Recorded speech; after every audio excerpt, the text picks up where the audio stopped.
আমার কথা হচ্ছে যে মানুষটা আমাকে বলছে লিপস্টিক দেই, তার একটা ছবি আমাকে আপনি হোয়াটসঅ্যাপে পাঠান, তাকেও আমি লিপস্টিক 1 মিনিটে বানাই দিব।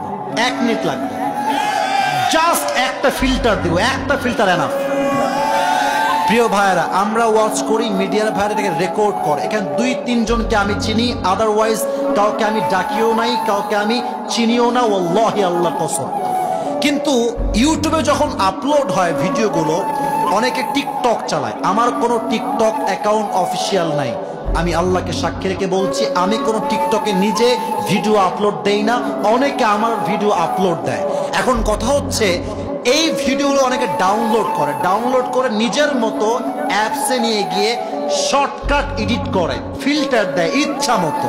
সে একই ভিডিও যেটা ইউটিউবে কোনো ফিল্টার নাই, ওটা যখন ফিল্টার দিয়ে ইনস্টাগ্রামে, রিলসে, টিকটকে আপলোড দেয়, তখন দেখলে মনে হয় আর্টিফিশিয়াল একটা ঠোঁটে কালার আছে। বাট আল্লাহর কসম করে বলছি, যে আমাকে অপবাদ দিচ্ছেন যে আসিফ হুজুর এই কাজটা করেছে, আপনি তওবা করেন, আল্লাহ আপনাকে বিচার কারগর দাঁড় করাবে যুবক ভাইরা, ঠিক কিনা বল?